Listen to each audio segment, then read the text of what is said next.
Guarantee guarantee ಇದು guarantee news. ಸುದ್ದಿ ಖಚಿತ, ನ್ಯಾಯ ನಿಶ್ಚಿತ.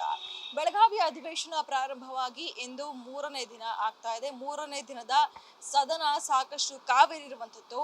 ಅದರಲ್ಲೂ 2ನೇ ದಿನದ ಅಧಿವೇಶನವನ್ನ ಮುಗಿಸಿ ನಿನ್ನೆ ಬಿಜೆಪಿ ಹಾಗೂ ಕಾಂಗ್ರೆಸ್ ಎರಡು ಪಕ್ಷಗಳು ಸಹ ಶಾಸಕಾಂಗ ಸಭೆಯನ್ನ ಮಾಡಿದ್ವು. ಅಂದ್ರೆ ಎರಡು ಪಕ್ಷಗಳಲ್ಲೂ ಕೂಡ ಶಾಸಕಾಂಗ ಸಭೆ ಮಾಡುವಂತಹ ಅಗತ್ಯ ಸಾಕಷ್ಟಿತ್ತು. ಯಾಕಂದ್ರೆ ಈಗಾಗಲೇ ಬಿಜೆಪಿಯಲ್ಲೂ ಕೂಡ ಬಣ ಬಡಿದಾಟ ಅನ್ನುವಂಥದ್ದು ಸಾಕಷ್ಟಿತ್ತು.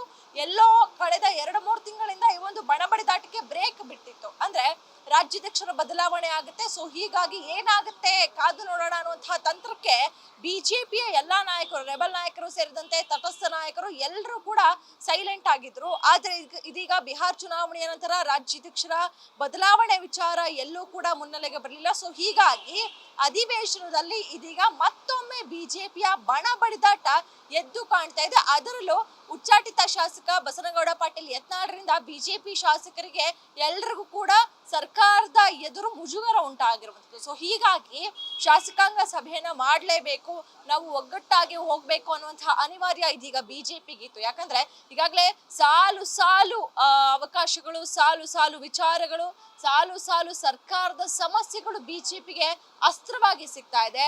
ಅದನ್ನ ಬಳಸ್ಕೊಂಡು ಈ ಬಾರಿ ಸದನದಲ್ಲಿ ಅವಿಶ್ವಾಸ ನಿರ್ಣಯ ಮಂಡನೆಯನ್ನ ಮಾಡ್ಬೇಕೋ ಬೇಡವೋ, ಅದ್ರ ಜೊತೆಗೆ ಸರ್ಕಾರವನ್ನ ಯಾವ ರೀತಿಯಾಗಿ ಕಟ್ಟಿ ಹಾಕ್ಬೇಕು, ಯಾವ ರೀತಿಯಾಗಿ ಇಕ್ಕಟ್ಟಿಗೆ ಸಿಲುಕಿಸಬೇಕು ಅನ್ನುವಂತಹ ತಂತ್ರಗಾರಿಕೆಯನ್ನ ಮಾಡುವಂತಹ ಬಿಜೆಪಿಯೇ ಬಣ ಬಡಿದಾಟದಿಂದ, ಆಂತರಿಕ ಕಚ್ಚಾಟದಿಂದ, ಅಲ್ಲಿ ಆಂತರಿಕ ಕಚ್ಚಾಟ ಅನ್ನೋದಕ್ಕಿಂತ ಬಹಿರಂಗವಾಗಿ ಕಚ್ಚಾಟ ಆಗ್ತಾ ಇತ್ತು ಸದನದಲ್ಲಿ. ಸೊ ಹೀಗಾಗಿ ಇದೆಲ್ಲದಕ್ಕೂ ಕೂಡ ಬ್ರೇಕ್ ಹಾಕೋದಕ್ಕೆ ನೆನೆ ಬಿಜೆಪಿಯಲ್ಲೂ ಕೂಡ ಶಾಸಕಾಂಗ ಸಭೆ ಆಯ್ತು. ಇದರ ಜೊತೆಗೆ ಕಾಂಗ್ರೆಸ್, ಹೌದು, ಮೊದಲ ದಿನದ ಅಧಿವೇಶನದಲ್ಲೇ ಶುರುವಾಯ್ತು ಕಾಂಗ್ರೆಸ್ನ ಕಚ್ಚಾಟ ಅಂತಾನೆ ಹೇಳ್ಬೋದು. ಯಾಕಂದ್ರೆ ನಾಯಕತ್ವ ಬದಲಾವಣೆ ವಿಚಾರವಾಗಿ ಶುರುವಾಗಿರುವಂತಹ ಗೊಂದಲಗಳು, ಅದರಲ್ಲೂ ಸಿಎಂ ಸಿದ್ದರಾಮಯ್ಯ ಅವರ ಪುತ್ರ ಯತೀಂದ್ರ ಸಿದ್ದರಾಮಯ್ಯ ಅವರು ಕೊಟ್ಟಂತಹ ಒಂದು ಹೇಳಿಕೆ ಇದೆಯಲ್ಲ, ಪೂರ್ಣಾವಧಿಯಾಗಿ ನಮ್ಮ ತಂದೆಯವರೇ ಮುಂದುವರಿತಾರೆ ಅನ್ನುವಂಥದ್ದು ಸಾಕಷ್ಟು ಕೋಲಾಹಲ ಮೂಡಿಸಿತ್ತು. ಸೊ ಹೀಗಾಗಿ ಅತ್ತ DK ಶಿವಕುಮಾರ್ ಅವರ ಬಣದ ನಾಯಕರು, ಇತ್ತ ಸಿಎಂ ಸಿದ್ದರಾಮಯ್ಯ ಅವರ ಬಣದ ನಾಯಕರು, ಇಬ್ಬರುಗಳ ಕಚ್ಚಾಟ ಸಾಕಷ್ಟು ಹೆಚ್ಚಾಗಿತ್ತು. ಈ ಒಂದು ಕಚ್ಚಾಟದಿಂದ, ಈ ಒಂದು ಗೊಂದಲಗಳಿಂದ ಬಿಜೆಪಿ ಎದುರು ಇವರು ಕೂಡ, ಅಂದ್ರೆ ಬಿಜೆಪಿ ಇಟ್ಕೊಂಡಿದ್ದಂತಹ ಅಸ್ತ್ರಗಳಿಗೆ ಪ್ರತಿ ಅಸ್ತ್ರವನ್ನ ರೂಪಿಸೋದ್ರಲ್ಲಿ ಎಲ್ಲೋ ಒಂದ್ ಕಡೆ ಸರ್ಕಾರದ ನಾಯಕರು ಸಹ ವಿಫಲವಾಗ್ತಾ ಇದ್ರು. ಸೊ ಹೀಗಾಗಿ ಈ ಒಂದು ನಾಯಕತ್ವ ಬದಲಾವಣೆ ವಿಚಾರ, ಅದೇ ರೀತಿಯಾಗಿ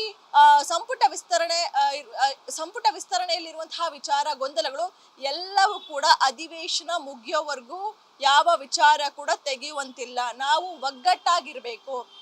ನಮ್ಮಲ್ಲಿ ಎಷ್ಟೇ ಗೊಂದಲಗಳಿದ್ರೂ ಸಹ ನಾವು ಈ ಒಂದು ಅಧಿವೇಶನದಲ್ಲಿ ಸಾಕಷ್ಟು ಒಗ್ಗಟ್ಟಾಗಿ ಬಿಜೆಪಿಯ ಅಸ್ತ್ರಗಳಿಗೆ ಪ್ರತಿ ಅಸ್ತ್ರವನ್ನ ರೂಪಿಸಿ ಟಕ್ಕರ್ ಕೊಡ್ಬೇಕು ಅನ್ನುವಂತಹ ಚರ್ಚೆ ಆಗಿರುವಂಥದ್ದು. ಇತ್ತ ಬಿಜೆಪಿಯಲ್ಲೂ ಸಹ ಸರ್ಕಾರದ ಸಾಲು ಸಾಲು ವಿಚಾರಗಳನ್ನ ನಾವು ಅಸ್ತ್ರ ಮಾಡಿಕೊಂಡು ಒಂದು ಚಕ್ರ ವ್ಯೂಹವನ್ನ ರೂಪಿಸೋಣ.